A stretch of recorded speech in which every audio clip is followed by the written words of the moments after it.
ketika beliau naik ke Tur Sina, naik ke Bukit Sina, beliau berdoa, ya Allah, aku ingin melihat cahayamu, aku ingin melihat zatmu, aku ingin melihat wajahmu ya Allah. Apa kata Allah? Wahai Musa, kau tidak akan sanggup, kau tidak akan kuat untuk melihat cahayaku wahai Musa. Ketahuilah, antara diriku dengan hamba-hambaku ditutupi dengan 70.000 hijab, 70.000 penghalang yang menutupi antara diriku dengan hamba-hambaku.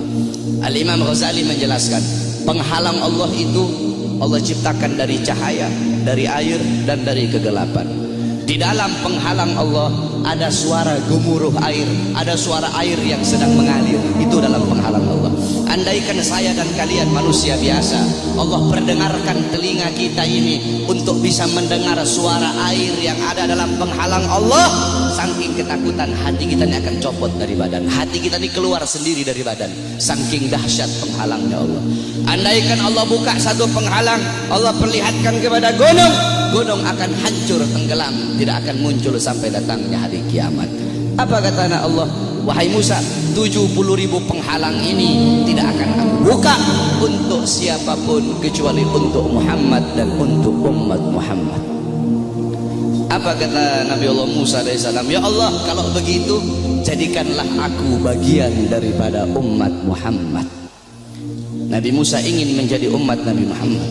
Bahkan diriwayatkan bahwasanya Sayyidina Syekh Abil Hasan Asyadili, pengarang Hizbul Bahar, Hizbun Nasr, pengarang kitab Mafakhirul Aliyah, beliau pernah bermimpi, saudara-saudara. Ketika beliau bermimpi, dalam mimpinya beliau melihat ada Nabi Muhammad dan ada Nabi Musa sedang ngobrol.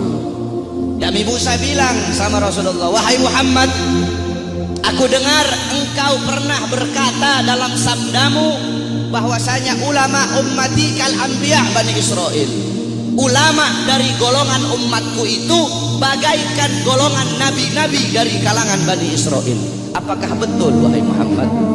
Apa kata Rasulullah? Ini dalam mimpinya Syekh Abil Hasan Asyadili. Apa kata Rasulullah? Iya betul.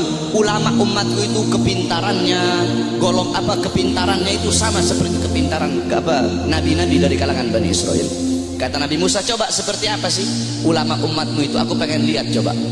Nabi Muhammad memanggil Al-Imam Ghazali. Di dalam mimpinya Syekh Abil Hasan Asyadili, Imam Ghazali dipanggil oleh Nabi Muhammad. Nabi Muhammad bilang, ini salah satu daripada ulama umatku yang aku banggakan. Akhirnya kata Nabi Musa, siapa namamu? Kata Imam Ghazali apa? Ana Muhammad bin Muhammad bin Muhammad. Kata Nabi Musa, stop. Wahai Rasulullah, ini kamu bilang pinter. Saya nanya siapa namanya, dia jawab Muhammad bin Muhammad bin Muhammad. Kalau dia pinter cukup dia jawab Muhammad. Stop, sudah, nggak usah dia bilang Muhammad bin Muhammad. Saya nggak nanya nama bapaknya, saya nggak nanya nama kakeknya. Kalau dia pinter cukup dia jawab Muhammad. Udah, stop. Atau Muhammad Al-Ghazali dalam kitab Tabaqat Syafi'iyah, Al-Imam Ghazali. Ghazali itu adalah nisbat nama tempat kelahiran beliau. Tetapi ada juga ulama yang mengatakan Ghazali itu nisbat kepada pekerjaan keluarga beliau, yaitu tukang tenun, tukang sol. Nah, kata Nabi Musa, kalau kamu pinter cukup kamu jawab Muhammad, nggak usah kamu bilang Muhammad bin Muhammad bin Muhammad, kepanjangan. Apa kata Nabi Musa? Apa kata Imam Ghazali? Ya Rasulullah, izinkan aku untuk menjawab ya Rasulullah. Diizinkan oleh Rasul, dijawab oleh Imam Ghazali. Wahai Musa kalimullah, dulu Allah pernah nanya, wahai Musa, apa yang ada di tanganmu? Engkau bilang, ya Allah ini tongkat.